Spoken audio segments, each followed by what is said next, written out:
Bonjour à toutes et à tous. Bienvenue pour cette deuxième partie du colloque sur les perspectives post-électorales de l'Allemagne.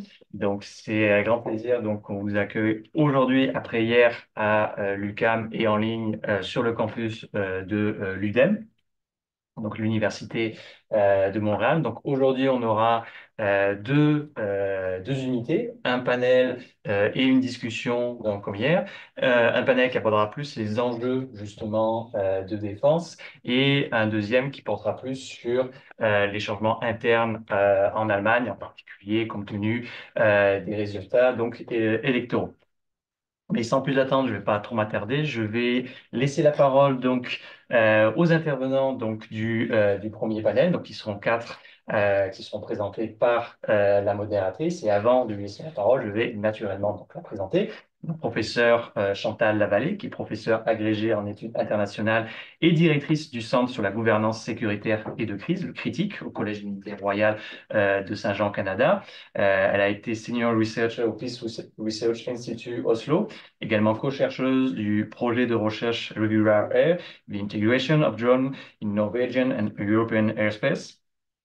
Également chercheuse associée à l'IRSEM et au Centre Jean Monnet de Montréal ainsi qu'au GRIP, qui est basé à Bruxelles. Elle détient un doctorat en sciences politiques de l'UQAM. Elle a également été récipiendaire d'une bourse postdoctorale Marie Sklodowska-Curie de l'UE. Elle a également fait une recherche postdoctorale à EY, l'European University Institute, et ses recherches portent principalement sur la contribution de la Commission européenne dans les domaines de la sécurité et de la défense, ainsi que sur les technologies émergentes, et en particulier, vu le projet de recherche mentionné, sur les drones. Je te laisse maintenant la parole, Chantal. Merci beaucoup, Laurent. Merci beaucoup de m'offrir l'occasion de modérer un aussi beau panel, ou plutôt une table ronde. Donc, bienvenue à tous à cette première table ronde de la journée sur la place de l'Allemagne dans l'architecture sécuritaire transatlantique à l'ère Trump 2.0. Bienvenue à tous nos collègues en ligne. Comme Laurent Borzillo a mentionné, finalement, il y aura quatre interventions. Monsieur Nicolas François Perron pourra malheureusement pas être avec nous. Je propose qu'on suive l'ordre du programme. Même si vous êtes quatre, je propose qu'on tienne le 10 minutes de présentation. Mais si on a le temps par la suite, je poserai peut-être quelques questions pour relancer la discussion, puis on pourra ouvrir après la discussion avec la salle. Donc, sans plus tarder, je propose que nous commencions avec Jean-Charles Larsonneur, que je suis très heureuse de revoir en ligne. On s'est rencontrés il n'y a pas si longtemps en personne à Brest. Donc, un grand plaisir de vous revoir et que vous soyez avec nous aujourd'hui. Donc, je vais quand même prendre rapidement quelques minutes pour vous présenter. Donc, Monsieur Larsonneur a été élu de 2017 à 2024 comme député de la deuxième circonscription du Finistère Brest-Centre. Un petit survol de son parcours très intéressant.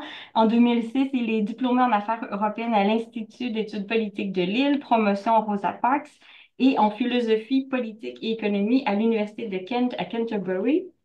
Il étudie ensuite au Collège d'Europe à Bruges, dont il sort diplômé en 2007 d'un master d'économie et de droit européen, promotion Copernic. En 2011, il obtient également un master en affaires publiques à l'Université Paris 1 Panthéon-Sorbonne.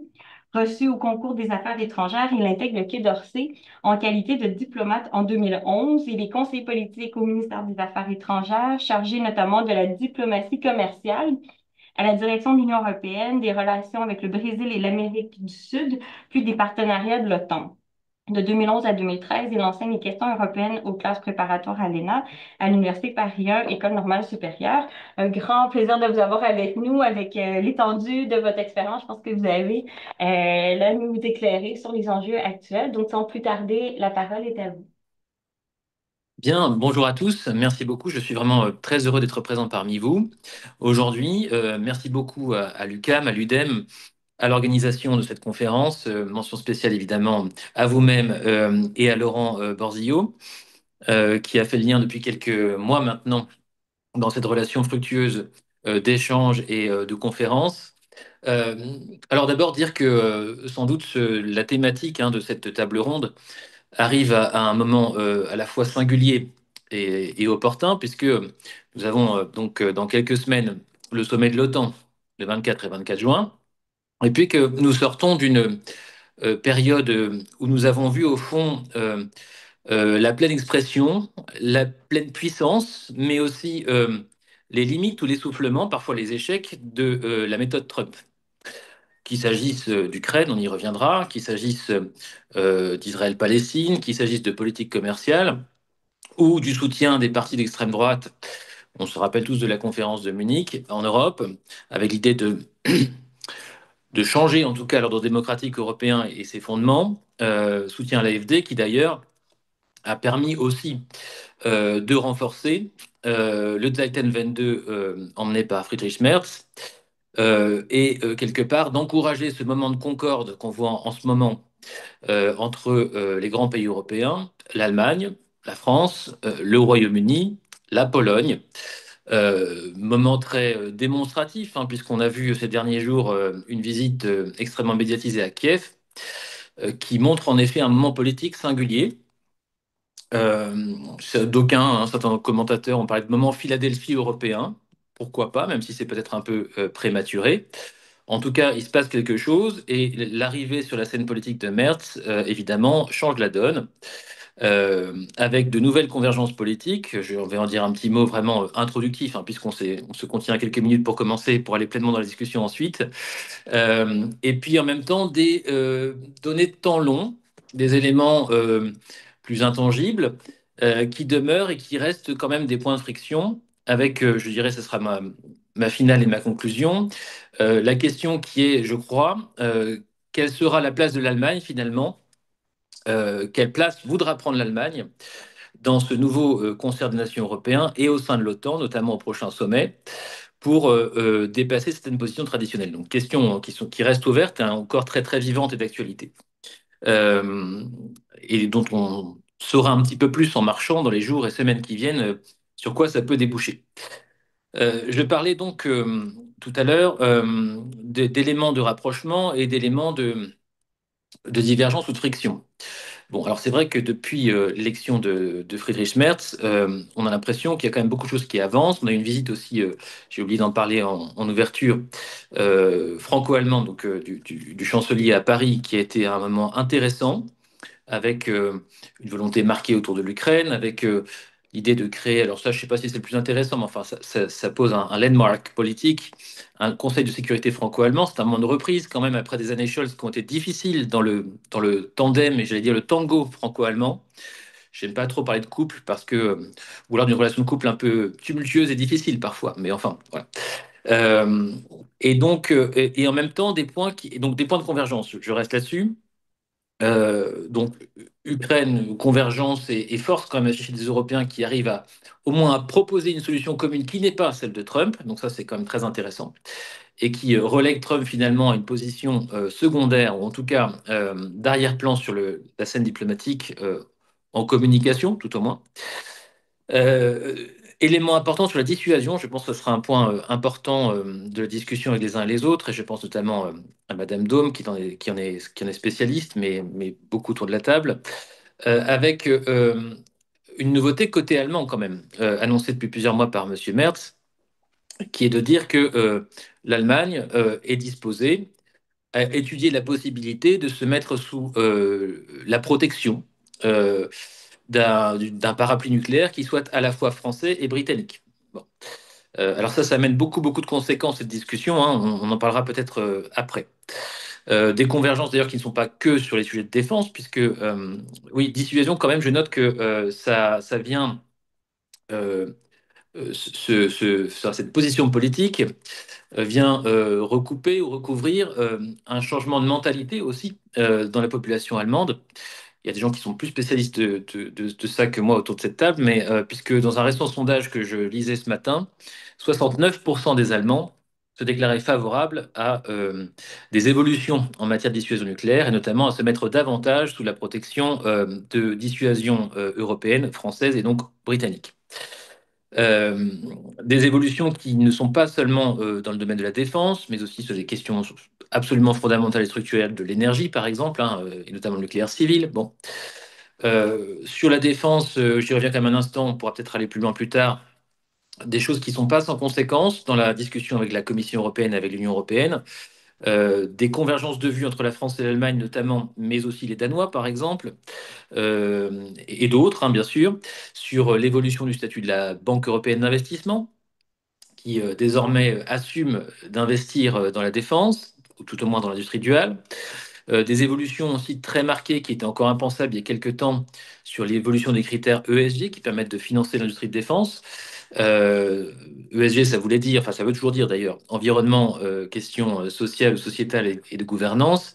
Et on a maintenant un push européen quand même à l'initiative de plusieurs États membres, dont l'Allemagne nouvelle, du Zeitenwende de Merz et la France, autour d'un triptyque plutôt énergie, sécurité et géopolitique, qui évidemment dit quelque chose de la période actuelle. Pour pas être trop long, dire quand même, comme je disais en commençant, que euh, c'est ce nouveau moment qui est prometteur, qui doit se transcrire dans quelque chose de fort au sommet de l'OTAN, à mon sens, autour notamment de la question du pilier européen de l'OTAN. J'en dirai un mot en finale. Des divergences qui restent fortes entre États membres, et notamment entre Allemagne et France. Par exemple, quand Friedrich Merz vient à Paris, donc lors de la conférence de presse entre les deux chefs d'État, on a un chancelier qui dit quand même que il veut une solution de cessez-le-feu pour l'Ukraine, je cite, sous un leadership fort des États-Unis.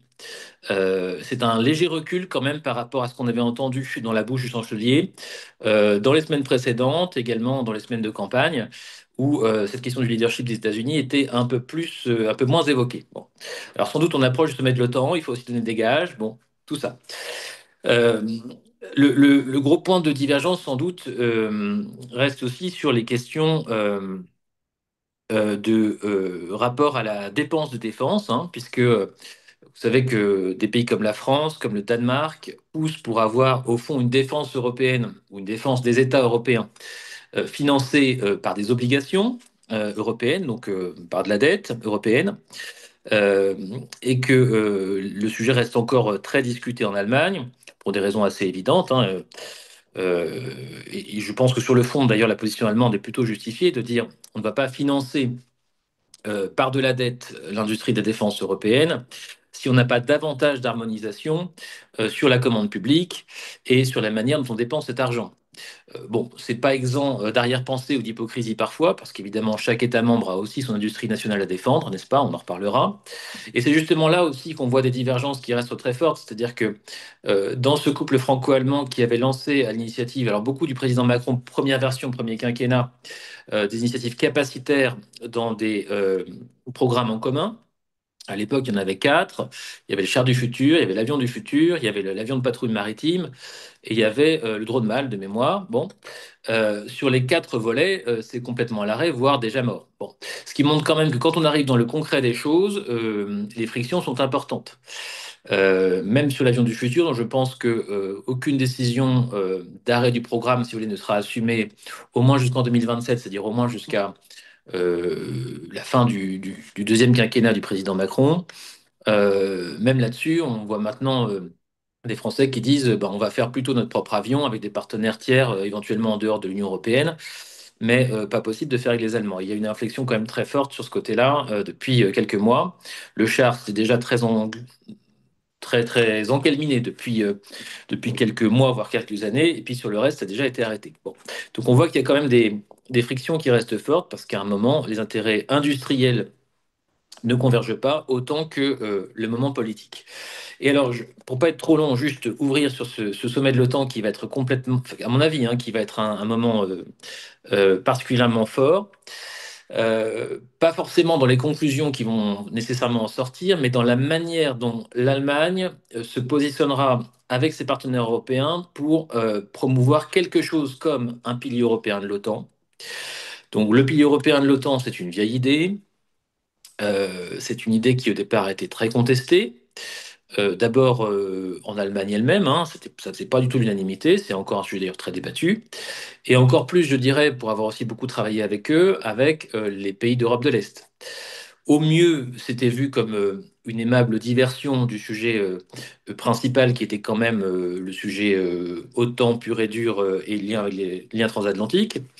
et au pire comme une trahison par rapport à l'allié historique américain et une mise en danger de la posture de réassurance et de dissuasion conventionnelle à l'Est. Bon, vis-à-vis de la Russie, évidemment. Ça a changé et on voit bien quand même que le fait que Monsieur Merz en particulier porte le sujet d'une Europe qui sache se défendre potentiellement sans les Américains, il l'a dit, c'est quand même des déclarations publiques, ça entraîne une vraie force politique. Comment ça va se transcrire dans ce qui sera échangé au sommet, c'est toute la question. Y aura-t-il des discussions plus poussées certainement sur la question du nucléaire, sur la question des dépenses de défense? Alors, bien sûr qu'il y aura des questions autour du niveau de dépenses. Je pense qu'on va dépasser la cible de 2%, qui est la cible historique pour les États alliés au sein de l'OTAN. Mais ça va bien au-delà, parce que, encore une fois, c'est des questions de commande publique, des questions de gouvernance, des questions aussi de structure de commandement. Est-ce qu'on peut envisager, par exemple, que la France fasse aussi son aggiornamento, rentre peut-être à nouveau dans les groupes de planification nucléaire de l'OTAN, pourquoi pas, et en échange que l'Allemagne fasse un pas pour aller vers une organisation plus européenne de ce pilier de l'OTAN, donc plus dissociée de la structure intégrée de l'OTAN. Ces questions sont vraiment ouvertes, posées, font l'objet de beaucoup de débats actuellement, et donc je pense qu'il sera très intéressant de regarder comment ça se déroulera effectivement fin juin. Oui, j'avais mis une petite note aussi sur les difficultés à converger dans les questions capacitaires au niveau des alliés européens avec l'Allemagne sur le bouclier de défense antiaérienne, le bouclier Sky Shield, qui a été un sujet compliqué, et pas seulement avec la France d'ailleurs, parce que il y a des questions de court terme, de savoir, ok, si on veut un bouclier, qu'est-ce qu'on a comme équipement sur étagère? Oui, c'est sûr, sur étagère, il y a tout de suite plus d'Américains, plus d'Israéliens, pas forcément que des équipements européens. Bon. D'un autre côté, il est intéressant de penser aussi une telle défense antiaérienne dont on voit toute l'importance pour la défense du continent en ce moment, avec bien évidemment des équipements plus souverains, souverains au sens européen. Et on voit bien que c'est un sujet qui a beaucoup irrité d'autres partenaires, qui d'ailleurs n'est pas encore complètement fermé à mon avis, et qui devrait aussi aboutir dans le jeu de concessions entre États membres, et singulièrement entre la France et l'Allemagne, à des concessions aussi côté allemand de ce côté-là, là où la France devrait aussi sans doute réviser un petit peu sa posture par rapport à l'OTAN, et sans doute offrir des choses sur le nucléaire qui ne soient pas que du déclaratoire, parce que je m'arrête, c'est promis après. Euh, Qu'il soit pas que du déclaratoire, parce que si vous voulez, si le bouton est à Paris et qu'on dit aimablement aux voisins, eh ben, écoutez, vous êtes sous notre protection. D'ailleurs, ça fait très longtemps que c'est le cas, puisque dans tous les discours des présidents de la République, il y a une dimension européenne des intérêts vitaux. Bon, et c'est pas nouveau.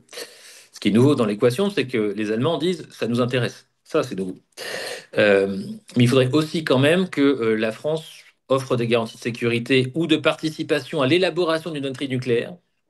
Je pense que c'est par là que ça va passer, voire à du concours sur des capacités en fait qui sont autour de la dissuasion elle-même, mais qui concourent à la posture dissuasive. Alors on pourrait imaginer des matériels de type avions de surveillance, on peut imaginer en fait l'environnement, quoi, à la fois de gouvernance et capacitaire de la dissuasion, qui pourrait être, je pense, aussi plus partagé par la France, à partir du moment où on considère que c'est un enjeu continental. Et je m'arrête là parce que sinon je vais être trop long.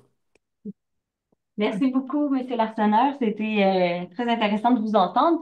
Maintenant, nous allons passer à mon collègue Christian Lepret. Je suis très heureuse de te voir aussi, même à distance.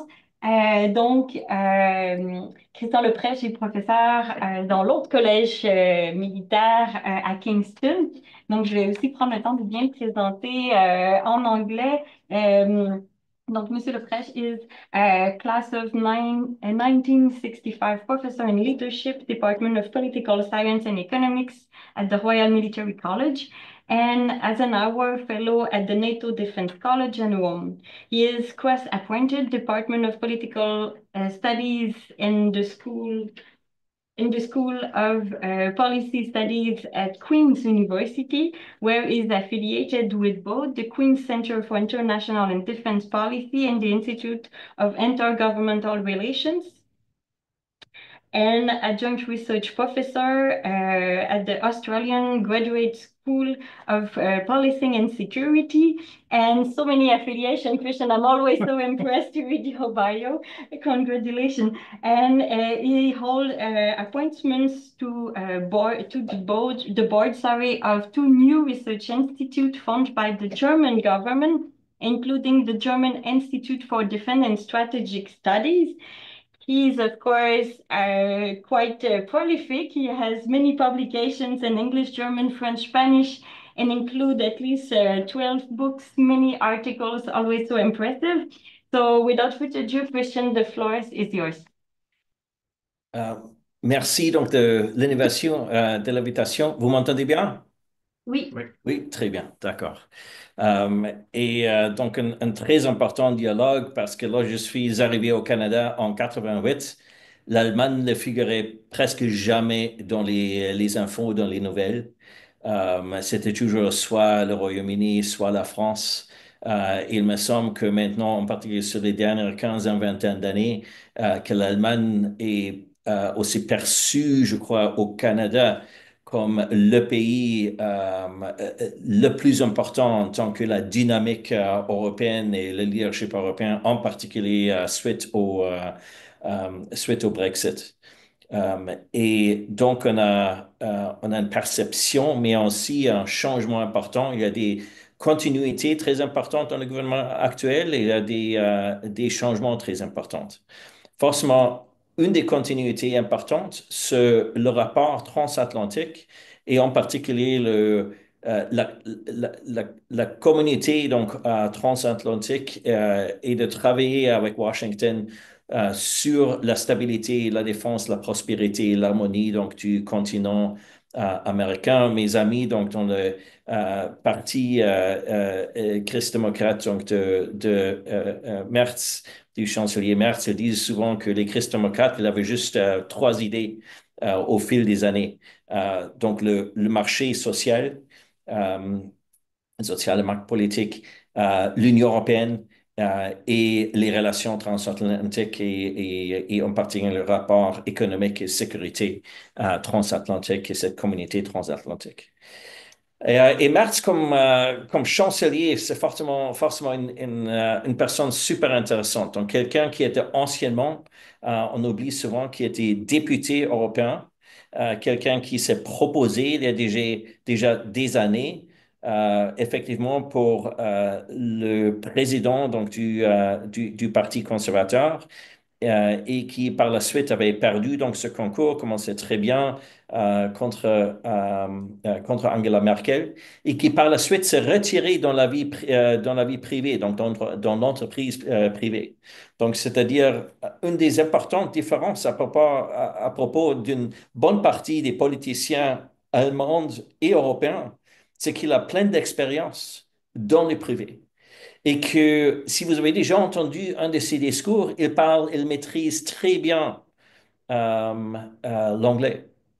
Et un de mes potes, il disait donc, lorsqu'il rencontre Trump, il devrait se présenter, donc, je suis multimillionnaire, j'ai travaillé chez BlackRock et je suis chancelier allemand. Donc, c'est-à-dire, donc, il a un certain, il peut je crois euh, il peut avoir un certain respect de Trump qui manque à propos d'autres leaders. La sorte de personne avec laquelle, donc, si Merz et Trump peuvent bien s'entendre et trouver du terrain commun. Je crois ça pourrait se faire un rapport énormément prometteur pour les rapports transatlantiques, mais aussi pour la stabilité et la prospérité mondiale face à ces deux leaders. Mais M. Merz est aussi quelqu'un qui met le point sur ce qu'il juge correct et incorrect. Et il est très explicite. Si on regarde son discours qu'il a donné juste après être élu chancelier au parti donc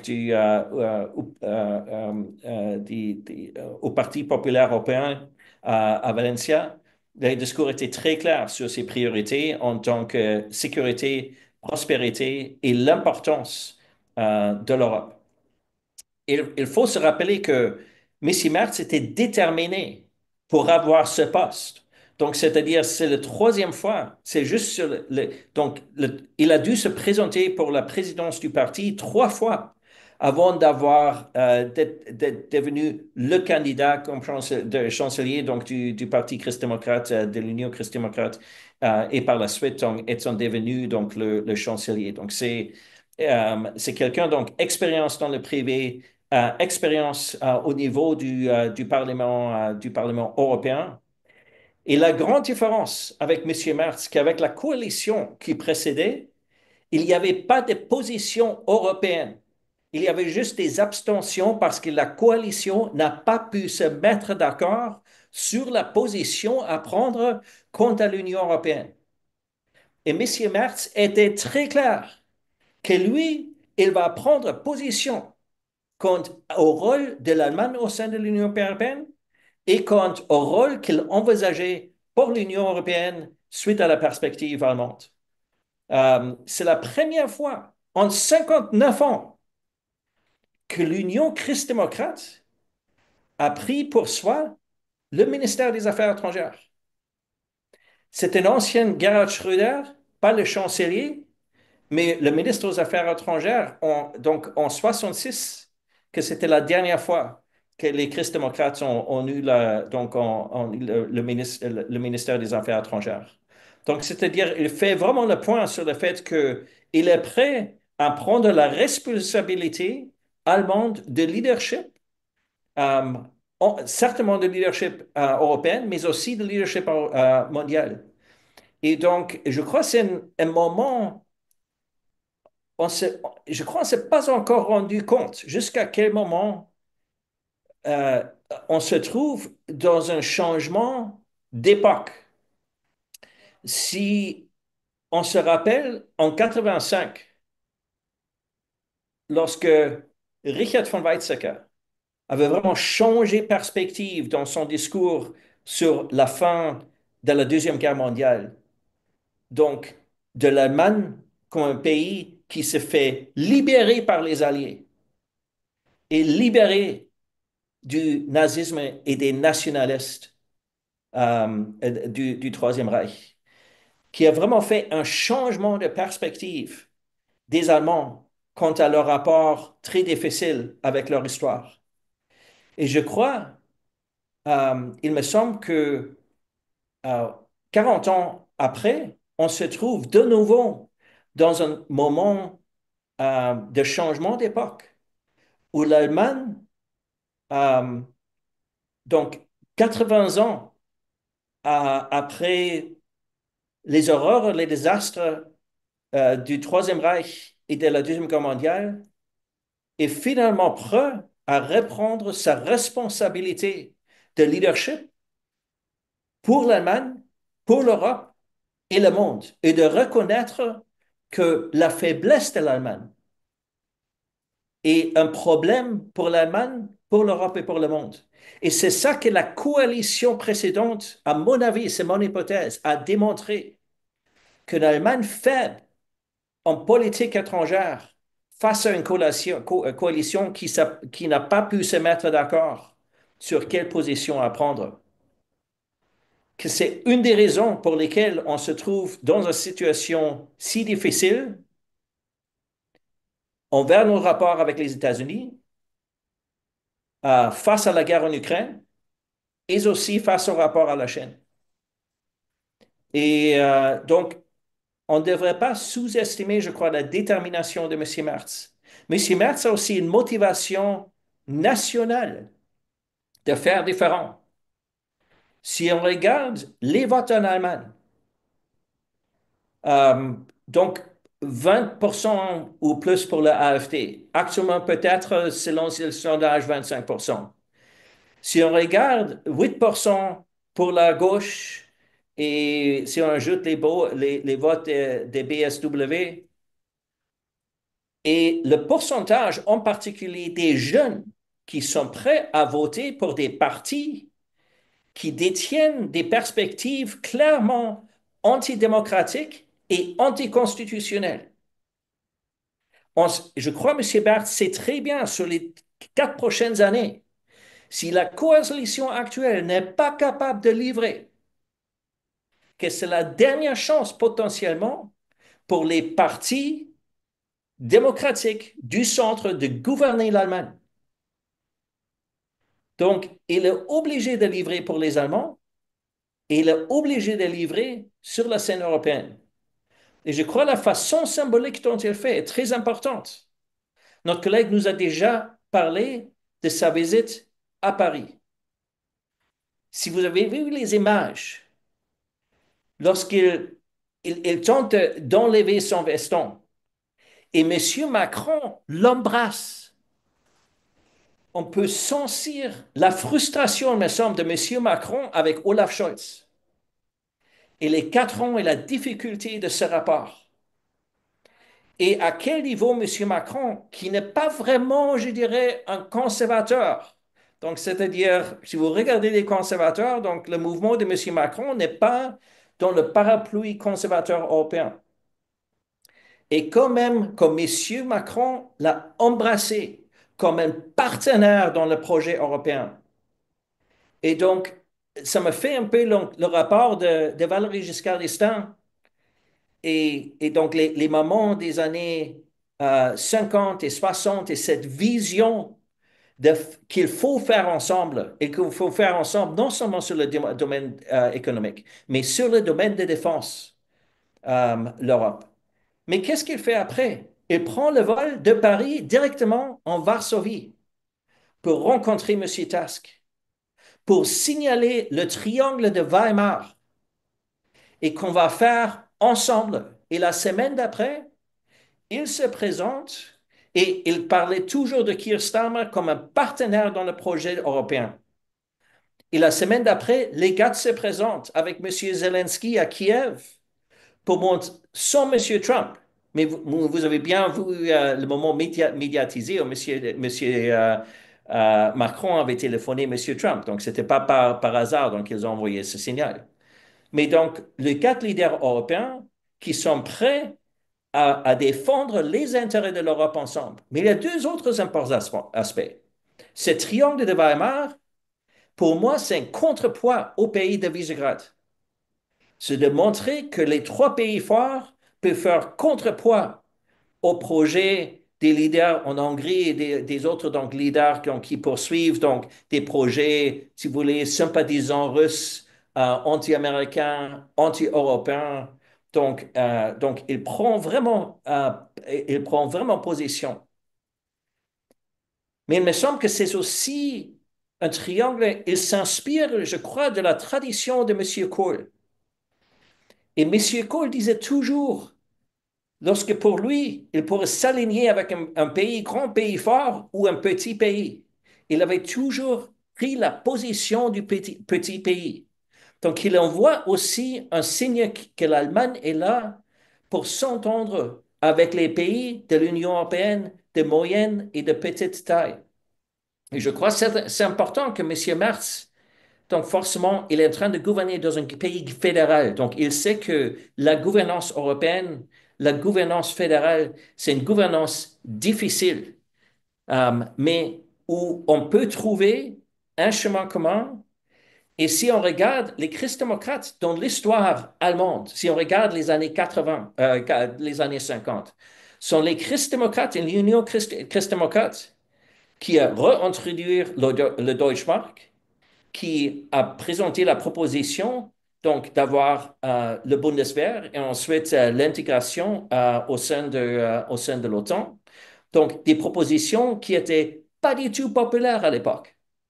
Et je crois que M. Merz est prêt à signaler qu'il est prêt à prendre des décisions qui ne vont pas forcément être des propositions populaires, mais qui, au fil des années, vont, je crois, se montrer comme des décisions pour le futur de l'Allemagne, le futur de l'Union européenne et le futur des rapports transatlantiques.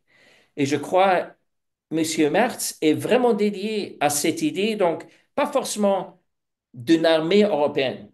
Mais c'est donc le papier blanche que l'Union européenne a publié donc sur le réarmement de l'Europe et la European Readiness en 2030, le concept européen donc de défense. Euh, et euh, voyez donc ses collègues au niveau européen. Donc, plus que la moitié des commissaires au niveau européen viennent du parti du peuple européen, donc European People's Party. Tu veux que je termine? Euh, que son parti au niveau européen est la force la plus importante et que donc 14 sur 27 pays de l'Union européenne sont gouvernés soit en coalition avec des partis conservateurs. Donc, c'est-à-dire, on vit dans une époque où l'Allemagne a aussi les conditions gagnantes, si tu veux, pour, en coalition, peut gouverner et peut, je crois, vraiment façonner un avenir fort pour l'Europe. Et donc, à mon avis, un moment extraordinaire dans l'histoire qu'on vit. Merci beaucoup, Christian. Désolée pour l'interruption. Comme ça, on aura le temps pour la discussion, mais merci pour l'enthousiasme partagé face à ce nouveau gouvernement allemand qui, effectivement, comme tu l'as souligné, fait face quand même à des défis de gouvernance, à ses ambitions politiques. On le voit, 2 votes au Bundestag pour être élu chancelier, qui, je pense, à ma connaissance, est une première aussi. Donc, on voit un début face aux défis, mais aussi avec déjà une certaine fragilité. Donc, il doit maintenant faire ses preuves, montrer comment tout ça va être mis en pratique. Donc, merci beaucoup. Maintenant, nous allons passer à Madame Josanna Mouring, que je vais présenter rapidement. Déjà, merci beaucoup d'être avec nous. Donc, Madame Mouring, j'espère que je prononce bien votre nom, est chercheuse en sécurité et défense européenne associée au Center for Advanced Security Strategic and Integration Studies à l'Université de Bonn au centre Thucydide Paris-Panthéon-A. Donc aussi plusieurs affiliations qui montrent bien la diversité de votre connaissance. Titulaire d'un doctorat en sciences politiques, ses recherches portent sur les politiques de puissance au 21e siècle. Elle est ambassadrice et cofondatrice de Women in International Security en France. Bravo pour cette belle initiative. On est toujours fiers d'avoir un espace où exister, s'exprimer. Ses travaux de recherche portent sur la dissuasion européenne et russe ainsi que la stratégie militaire russe. Actuellement, postdoc visiting fellow au Graduate Institute à Genève sous contrat de recherche avec une bourse postdoc ambassadeur du ministère des Armées. Félicitations. Son projet d'un an vise à explorer les mentalités nucléaires de la France, du Royaume-Uni et de l'Allemagne 30 ans après la fin de la guerre froide, en faisant notamment des entretiens avec, évidemment, les praticiens nucléaires. Donc, sans plus tarder, la parole est à vous. Merci encore d'être avec nous. Merci beaucoup, Madame la Présidente, et chères organisatrices et organisateurs, chers copanélistes, chères personnes qui nous écoutent. Merci beaucoup pour l'invitation et je suis vraiment ravie de réfléchir et débattre avec vous aujourd'hui sur la place de l'Allemagne dans l'architecture sécuritaire transatlantique, à un moment historique où beaucoup de nos certitudes politiques semblent quand même être soumises à des stress tests à répétition. Et je suis juste désolée de ne pas pouvoir être avec vous sur place. Donc, peut-être on pourrait commencer à se féliciter, Canadiens et Européens, juste d'avoir réussi à passer politiquement et diplomatiquement presque les premiers 5 mois de l'année. Et on savait déjà qu'on habitait un monde d'empire qui nous sommes profondément hostiles, mais on n'aurait pas tout à fait parié que l'empire américain, si bien décrit dans les productions cinématographiques canadiennes, se rangerait du côté de la Russie de façon verbale et ou temporaire, mais quand même. Et pendant ces derniers mois, il fallait également organiser des élections cruciales sur toile de fond d'ingérence étrangère, dont américaine, et affronter des manœuvres de guerre commerciale, comme diraient les anglophones, what a time to be alive. Donc, avec Jean-Charles Larsenaire, on s'est posé la question comment on allait se distribuer sur ce sujet. Et pour l'instant, je pense que ça marche plutôt bien parce que moi, j'aimerais utiliser le temps qui m'est alloué de parler de l'étonnante continuité, stabilité de la stratégie allemande en termes de sécurité et de défense dans cette architecture de sécurité transatlantique malgré les secousses importantes extérieures et intérieures auxquelles j'ai déjà fait un peu allusion et qu'on a déjà évoqué par nos deux panélistes qui m'ont précédé, et des secousses qui ont été précédées par d'autres qui auraient déjà pu provoquer des changements. Donc, comment, je me pose la question, on peut s'expliquer ces continuités malgré la modification ou la disparition des piliers qui sous-tendent cette stratégie allemande. Et pour ça, je pense c'est utile de revenir sur le système de sécurité inventé et mis en place après la fin de la Deuxième Guerre mondiale et qui constitue vraiment une réponse à l'éternelle question allemande, the German question, trop petit pour dominer l'Europe et trop grande pour être un pays comme les autres. Donc, question qui, à l'époque, bien sûr, avait déjà provoqué 3 guerres dans 2 mondiales.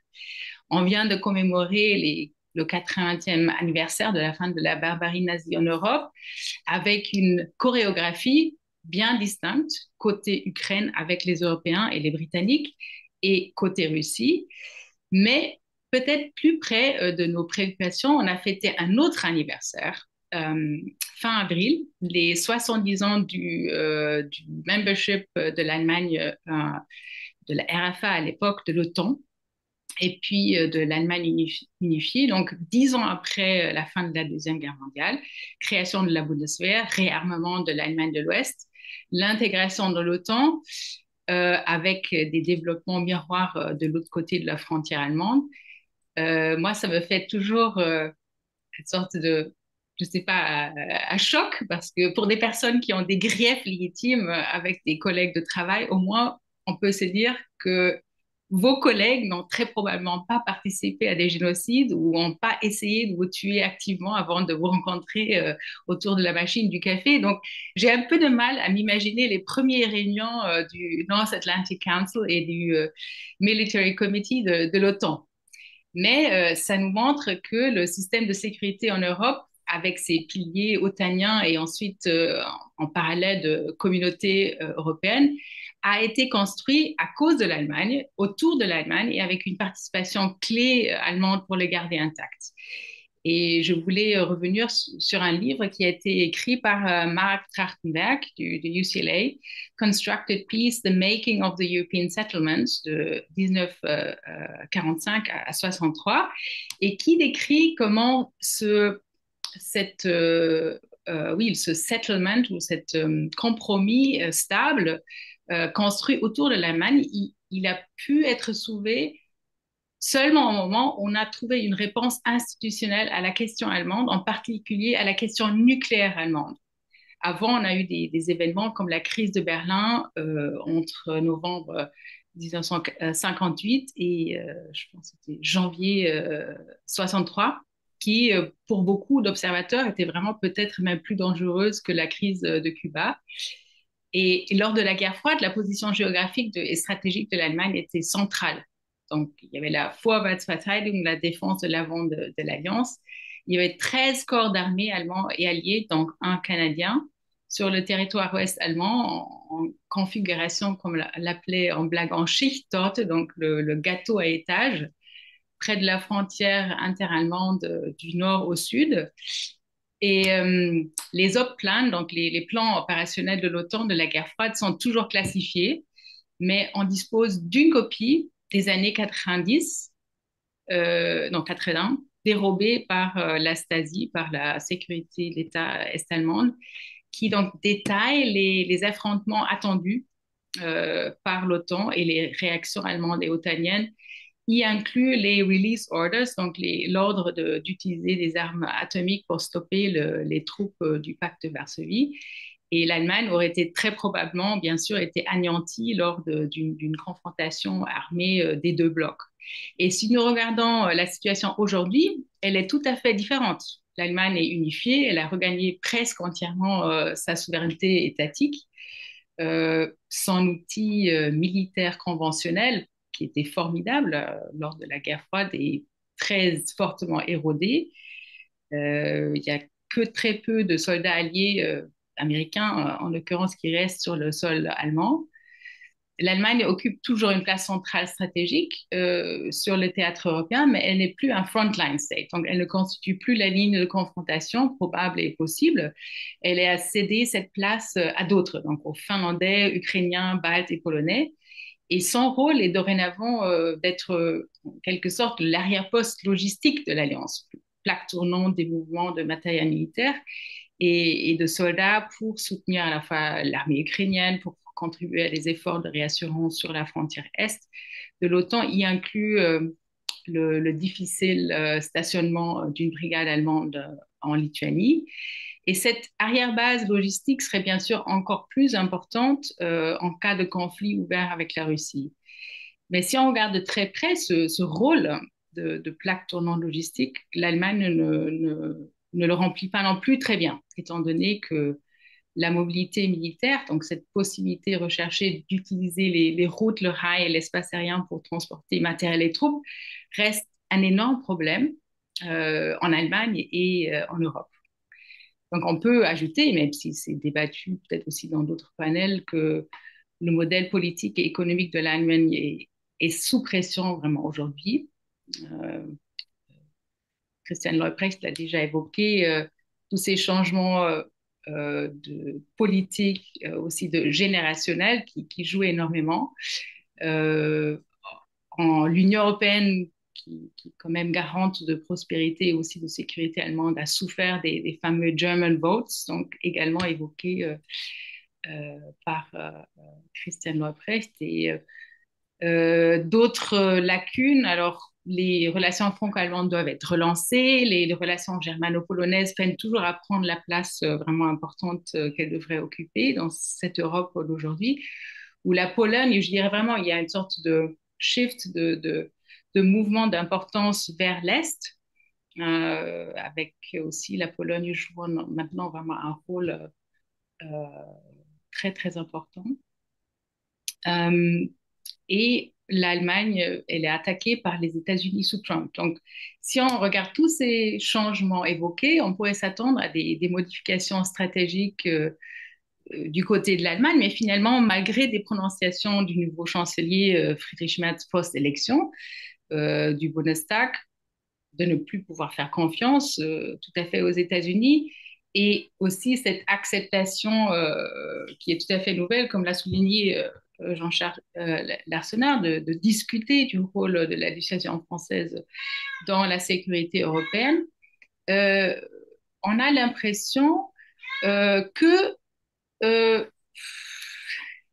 aussi, malgré cette annonce de massivement investir dans le militaire, y inclus dans les infrastructures du pays, si on scrute de près le contrat de la nouvelle coalition gouvernementale CDU-SPD, il se lit un peu comme un document presque d'un autre temps, très traditionnel et en fin de compte peu ambitieux si on regarde les enjeux et les défis actuels auxquels l'Allemagne euh, doit faire face. Donc, moi, j'aimerais citer une scientifique, chercheuse vraiment de renommée qui malheureusement n'est plus parmi nous. Donc, Catherine McArdle-Keller, qui était une éminente spécialiste de la sécurité internationale et connaissait très, très bien l'Allemagne.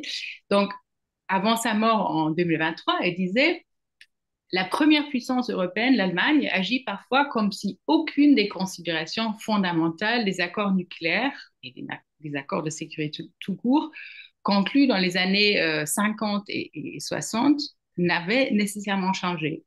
Il me semble que les dirigeants allemands n'ont pas encore décidé comment faire face à ces changements. Et même si c'est assez paradoxal, je pense que ce dictum de Catherine McArdle-Keller reste correct et intact en 2025. Ça, c'est ma ouverture provocante de cette discussion. Merci. Merci beaucoup, Madame Maureen, très intéressant. Et maintenant, sans plus tarder, notre dernier intervenant, mais non le moindre, l'ambassadeur Ulrich Siedenberger. I will take a few minutes to introduce you as well. Mr. Siedenberger is Deputy Director of the NATO Climate Change and Security Center of Excellence based in Montreal. He has been appointed by the German federal president as German ambassador for the Nexus on Climate Change and Security for his interactions with international organizations and conferences. He has been serving in the German diplomatic service for 33 years. Congratulations, is impressive. In previous assignments, he served as German ambassador and permanent representative of Germany to the UN organizations based in Rome, WFP, FAO, IFAD, from 2018 to 2022. He was elected president of executive board of the World Food Programs in 2020. And so you serve as ambassador and deputy permanent representative to the United Nations and other organizations in Geneva as well. And other previous assignment comprise the term of political counselor of the UN Security Council at the permanent mission of Germany to the United Nations in New York. And thank you so much for being with us today. And now the floor is yours. Merci, Madame Présidente, et bonjour à tous. Merci beaucoup de me donner l'occasion de participer à la discussion au sein de cet illustre groupe. Veuillez noter, s'il vous plaît, que je m'exprime uniquement à titre personnel et non en tant que représentant du CASCO, ni en tant que représentant du gouvernement allemand. Et je vous prie de comprendre que je présenterai ma contribution à la discussion en anglais. We're discussing the role of Germany under a new government in the transatlantic alliance and in the current geostrategic context à l'ère Trump 2.0. Let me start, nevertheless, with a little historical reminiscence, adding to what Johanna Möhring said before. Lord Ismay, the first NATO Secretary General, with wonderful British sarcasm, said 70 years ago, at the time of Germany's accession to NATO, that the purpose of NATO were to keep the Americans in Europe, the Soviets out of Europe, and the Germans down. So as regards the place and the role of Germany today in NATO and in relation to its member states, the situation and the mindset has fortunately changed. Since then, even the Polish Foreign Minister Sikorski says that he's more afraid of a German aversion to rearmament than he is afraid of a strong German army. Similar to the time of German accession to NATO in 1955, however, to become again a fortress, Europe needs German soldiers and defensive conventional power to protect it from Moscow's expansionism. Only real defensiveness will deter Putin. And here, of course, we are facing today a problem that we do not have anymore the conventional power that we used to have, at least at the end of the Cold War. As regards the security context, it is also important to recall that the transatlantic alliance in its 75 years of existence has been always based on two principles. The principle of a commitment to common security, the so-called Musketeer principle, one for all for one, and on common values. And here we touch upon a sensitive political question asked by many experts throughout the last 120 or so days. Could it be that the major threat to the alliance today is actually not Russia, despite its imperialistic and anachronistic expansionism on the European continent, but the real threat is to maintain the alliance's unity? Jean-Charles spoke about the various kind of irritations that we have been witnessing in these 120 days of the second term of the Trump administration, we cannot ignore the fact that the Western allies have been confronted repeatedly by the new US administration with conflicts on three fronts: trade policy, tariffs, security policy, the questioning of the Musketeer principle, the question how principally to deal with Russia and Ukraine in Europe, and value policy. Jean-Charles mentioned the speech of Vice President J.D. Vance in Munich at the security conference, but also if we look at the aspirations of President Trump regarding annexations, or also the very public and explicit support of J.D. Vance, Elon Musk, even Secretary Rubio, the support to the right extremist Alternative für Deutschland, the AfD, recently, is a point that shows this clearly.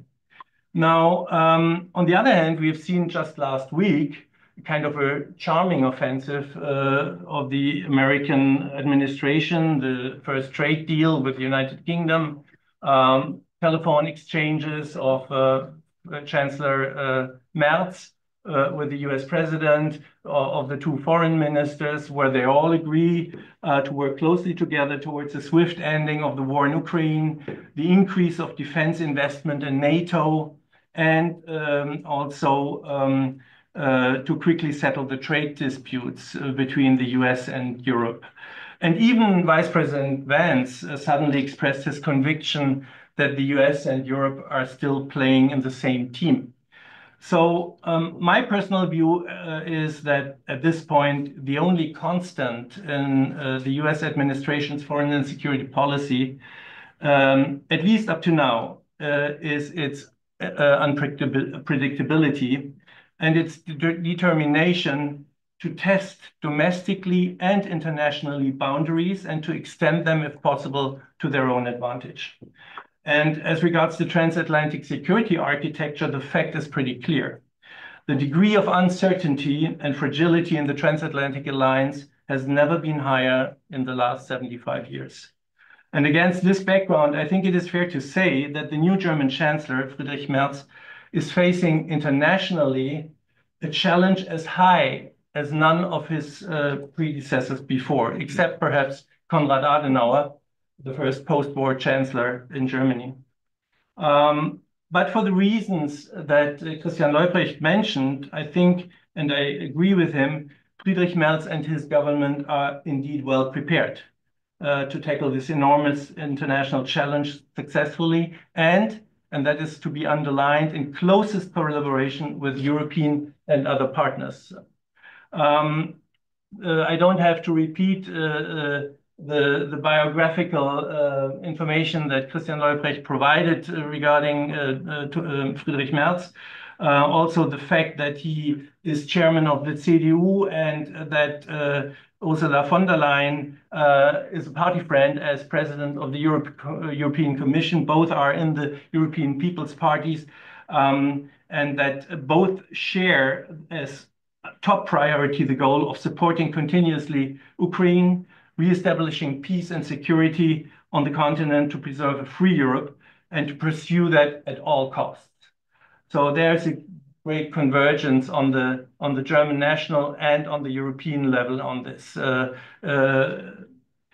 I would also mention, and I think that is also something that Jean-Charles indicated to or referred to, there's a clear domestic recognition by the political class, but also by a large majority of Germans, around 70%, of the need to make Germany as the third largest economy worldwide, the backbone of the conventional defense capability of a free Europe.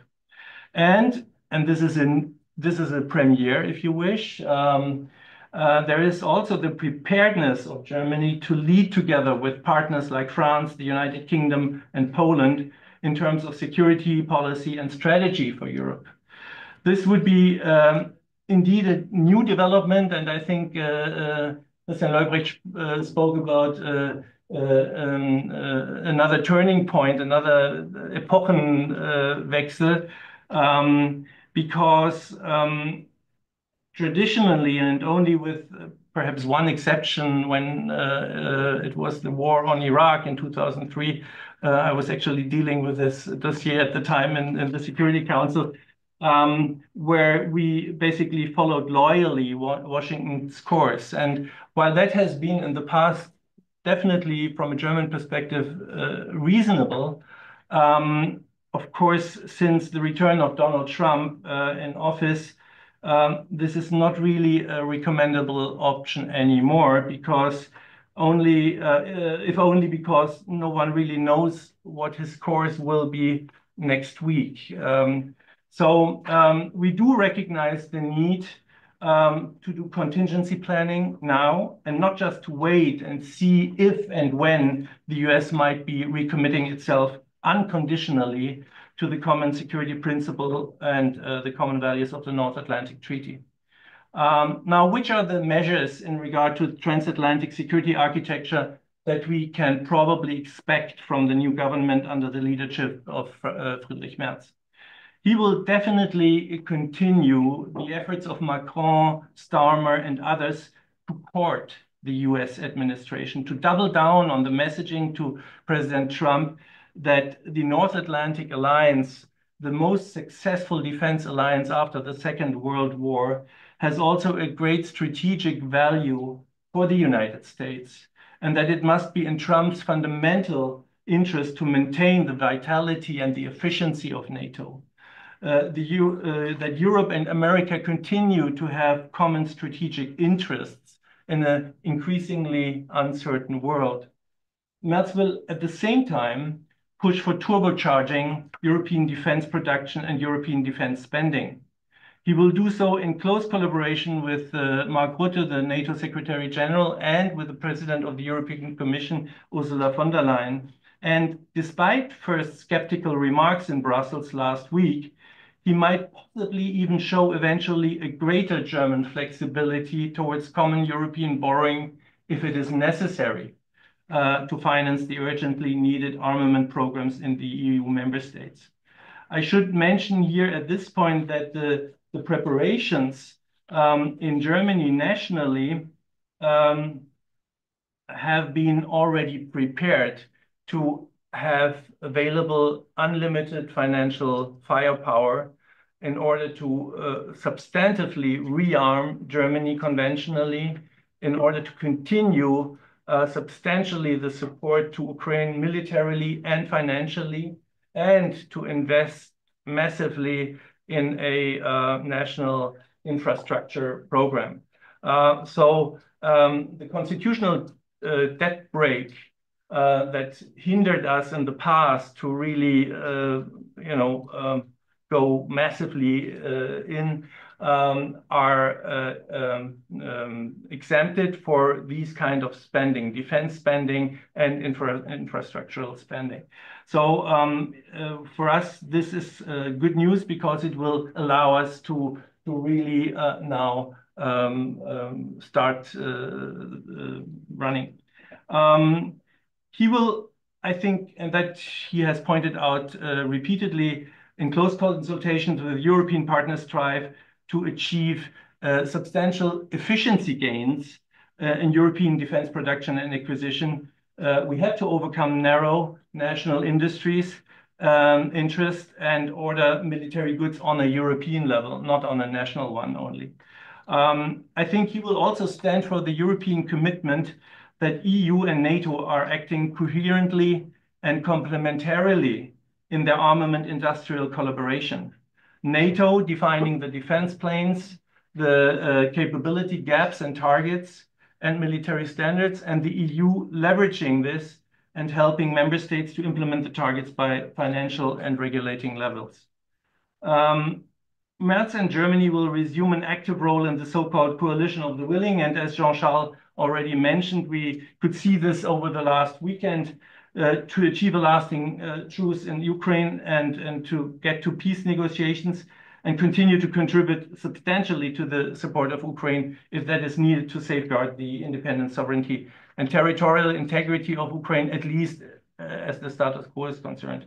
However, we already saw that President Trump basically countered what the European leaders had indicated, that if Putin does not agree to an immediate ceasefire and truce, sanctions would be implemented and the support to Ukraine would continue immediately. Trump kind of followed Putin's line and counter proposal. And we will have to see now how strong the European backbone is. If they do not want to basically repeat the kind of weakness that Obama showed when he defined a red line, and when the red line was crossed, he didn't act on it. If we want to avoid that, and if we want to be taken serious by Putin, and I would say also by Trump, we have to stick to our threat now. We have to sanction Russia, and we have to continue the military support to Ukraine. Just a few more words. I think we will also take an active part to define a realistic and effective role for the coalition in a post-war settlement in Ukraine. I think this whole topic of security forces, European security forces protecting Ukraine, with all due respect, was a non-starter, and France and the United Kingdom track back now already. So I think we have to find a more realistic kind of scenario here for a European role, and it will be of paramount importance for maintaining peace in Europe in the medium term, how Ukraine can be brought closer to the European Atlantic structures in a not escalating manner. So we have to work hard, and Germany and partners are doing this together, as we could see last Saturday. They have to work hard on President Trump to ensure that his tendency to align with Putin on Ukraine and make incredible concessions to him comes to an end. Appeasement towards dictators does not reduce the risk of war, it increases it. And it remains to be seen, as we could see now, how successful these collective attempts of the Europeans will be. And last but not least, and this is something that Jean-Charles, of course, also and Johanna Möhring referred to, Merz will enter very soon in consultations with France and the UK to discuss options, challenges, and possible cost sharing of a possible extension of their respective national nuclear umbrellas to make them an additional, in the German view, not an alternative, European nuclear shield protecting Europe as a whole next to the American nuclear umbrella. In conclusion, I would say what we can expect from Germany and the leadership of Merz is the sincere and proactive attempt in close partnership with Europeans and like-minded Western partners to save as much as possible of the transatlantic alliance with America and to gain time for synchronizing the European conventional and nuclear defense capabilities and to develop eventually self-sustained capabilities. We have to face the possibility that it will be necessary to fill substantial gaps that a reduced US conventional footprint or even an eventual withdrawal of the US nuclear umbrella from the European continent would leave in medium term. And I think Merz has recognized that, and he is determined to tackle that. Thank you. Thank you very much for this really interesting key point. Merci à tous les intervenants et intervenantes. Extrêmement intéressant de vous entendre. Donc, ce qui est encourageant quand même dans le nouveau contexte géopolitique, on vous sent très optimiste que Merz est l'homme de la situation pour faire face aux grands défis qui attendent l'Allemagne dans les prochaines années. Donc, on voit bien que vous avez tous souligné un leadership allemand prêt à prendre la mesure de ses capacités et de s'affirmer. Donc, extrêmement intéressant. J'aurais déjà plein de questions, mais je vois l'heure. Donc, il nous reste à peu près une vingtaine de minutes. Je vous propose déjà d'ouvrir à la salle pour la période de questions. Donc, et aussi les personnes en ligne. Vous avez reçu le message de Laurent, donc n'hésitez pas aussi à vous manifester. Ah, je vois qu'il y a déjà une question en ligne. Pour la lire, si vous voulez, il y a une question en ligne. Monsieur Leprecht pourrait-il préciser le lien qu'il a évoqué entre la politique de défense et politique étrangère en général de Monsieur Merz et ce qu'il a qualifié de, je cite, motivation nationale, unquote, dans le contexte de montée et de renforcement des extrémismes antidémocratiques et anticonstitutionnels? Il faut que j'y réfléchisse. Donc, s'il y a mes collègues, Voulez-vous que je et relise? Chantal, c'est très bien. Donc, c'est rare que j'ai pas de réponse. Donc, il faut que j'y réfléchisse. Donc, peut-être il y a mes collègues qui ont des réactions sur cette question. C'est très bien. Peut-être ce que je propose, parce que je vois le temps, peut-être que je peux prendre quelques questions, comme ça donne le temps à Christian de réfléchir, mais aussi aux autres intervenants. Est-ce que vous avez des questions, des commentaires que vous souhaiteriez faire à nos intervenants? Peut-être vous présenter rapidement. Oui, je m'appelle Andréane Millard, je suis étudiante ici à l'UDM à la maîtrise en affaires publiques internationales, puis j'ai aussi suivi des cours d'allemand avec Dr. Sébastien à l'UQAM avant, donc je m'intéresse beaucoup à l'Allemagne aussi. Mais moi, ma question aussi, c'était en lien avec l'extrême droite en Allemagne, notamment la AfD, là, qui gagne énormément en popularité, puis il y a comme cette vague-là d'extrême droite en Europe, puis si l'on parle d'avoir une approche ferme au point de vue militaire, tu sais, répondre à Trump, la Russie, etc. Mais je me demandais aussi au niveau national, tu sais, c'est quoi la stratégie de Merz en réponse à cette popularité-là de l'AfD qui est grandissante? Parce que je me dis, pour une vision à plus long terme, si aux prochaines élections, ben, c'est un parti plus d'extrême droite qui rentre, on n'est pas plus avancé au niveau réponse à Poutine et à Trump. Donc, c'est ça, je serais curieuse d'entendre les spécialistes là-dessus de c'est quoi l'approche de Merz, concilier le national et l'international pour répondre à cette menace-là de la montée de l'extrême droite? Parfait, très bonne question. Puis on aura aussi l'occasion d'en discuter dans le panel suivant. Merci beaucoup. Est-ce qu'il y a d'autres questions? Donc, Oui. peut-être les aborder. Juste pour ajouter à ça, Merz, pas juste l'extrême droite, mais aussi l'interne de la politique, comme les Linke et Grüne, qui sont vus par Merz comme quelque chose qu'il veut vraiment pas travailler avec. Donc, comment il peut jouer avec ces tensions qui sont autant de l'extrême droite interne et aussi des politiques internes qui sont un peu pas en confiance avec lui. Surtout, son premier vote est juste pas passé. Donc, on a vu que il y a des tensions qui sont encore là. Et Matt aussi, comme Christian Lavoie a pris 3 fois à être voté le chef de la TLU. Donc, ça a quand même des tensions aussi internes de la TLU. Donc, comment que lui il pourrait conjuguer avec ces deux tensions internes et de l'extrême droite. Parfait, merci beaucoup. Donc, on a déjà 3 bonnes questions. Je pense qu'on peut maintenant, Christian, je ne sais pas si tu serais prêt à commencer. Je vais tenter d'avoir des propos courts et ensuite mes collègues puissent y réagir et peut-être pas être d'accord avec moi. Mais donc, donc, de cœur, je suis pas forcément constructiviste, mais certainement, un des aspects que le constructivisme nous apprend, que c'est impossible de séparer la politique étrangère de la politique nationale. Il me semble, dans le contexte dans lequel se trouve l'Allemagne face au sondage et face à la distribution du vote et les tendances de vote aussi, si tu regardes. Donc, c'est-à-dire, il est clair que la tendance du vote du côté droite et du côté gauche est aussi une réaction à la politique de la coalition des 4 dernières années et une très forte critique de cette politique. Que M. Merz, il me semble que chaque jour est tout à fait au clair que ce qu'il fait sur la scène internationale aura des répercussions importantes sur la scène nationale. C'est aussi donc sans aborder sa politique sur la migration, mais c'est une des raisons pour laquelle donc il tient aussi une route très différente quant à la politique de migration. Euh, euh, euh, donc, je crois, donc peut-être je laisse là donc mes remarques initiales, mais pas à sous-estimer.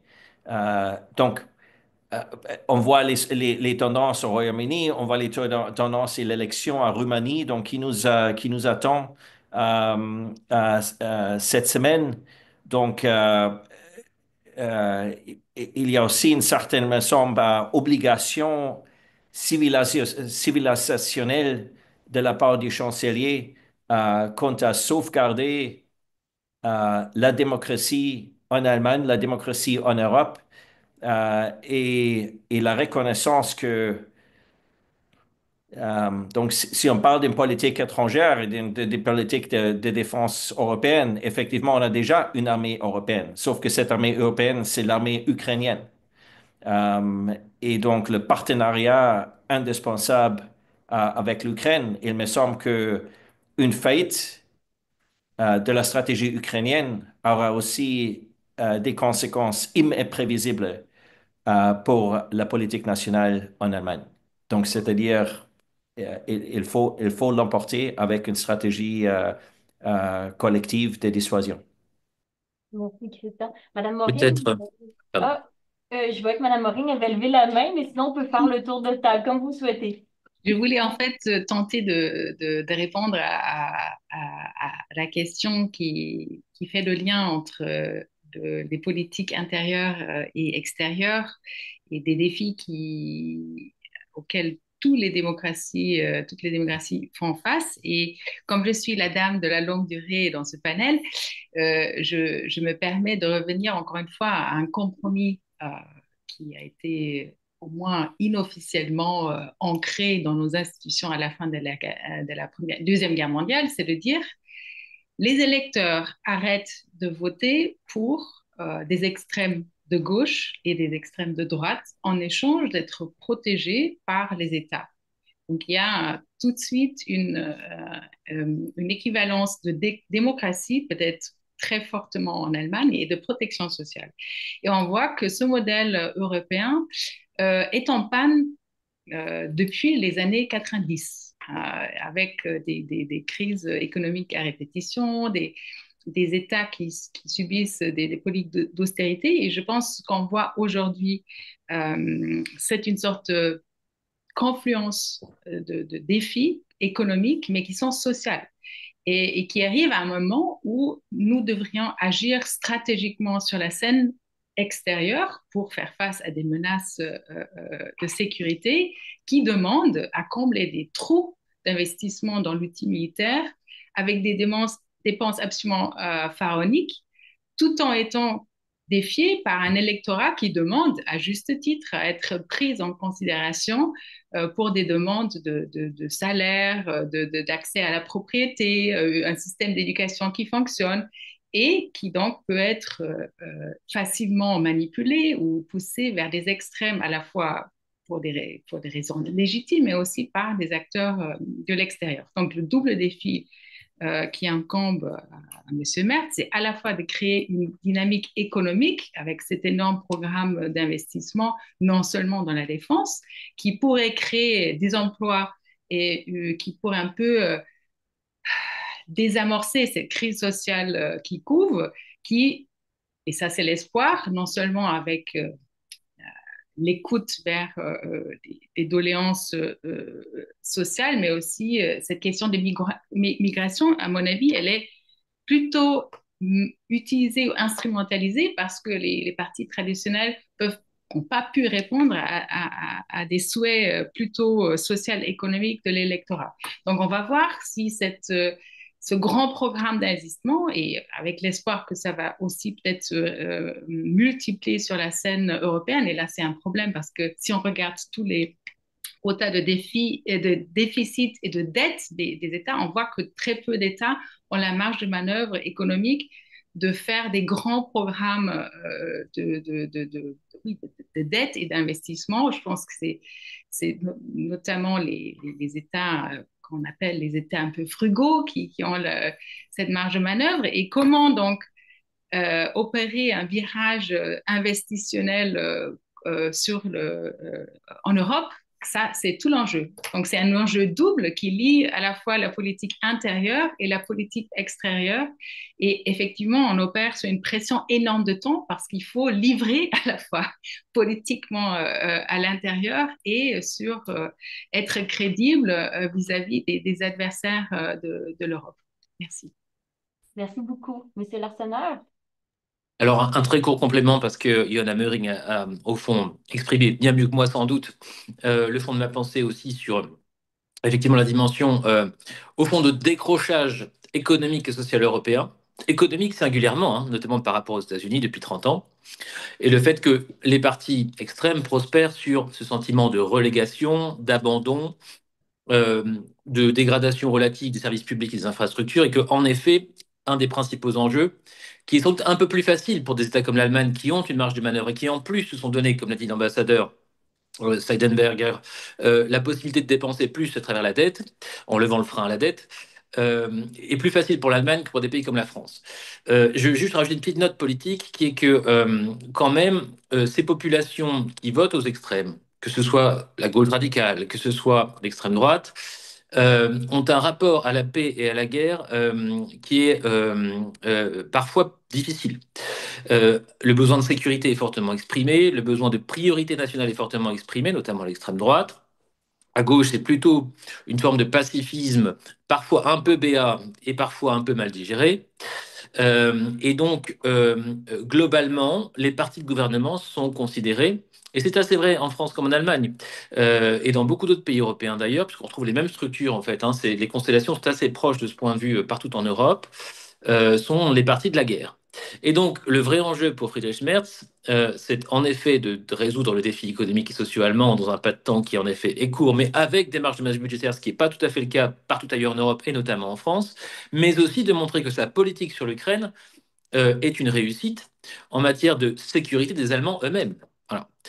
Parce que si l'issue de la guerre en Ukraine est au fond filandreuse et ne permet pas d'aboutir, malgré les dépenses qui ont été engagées par l'Allemagne comme par d'autres pays européens en soutien à l'Ukraine, à une situation de sécurité, une architecture de sécurité européenne convaincante, eh bien, il aura quand même perdu sur un tableau et il sera sous la menace des critiques d'une AfD qui, elle, priorise l'Allemagne avant tout et pas forcément le soutien aux Ukrainiens. Parfait, merci beaucoup.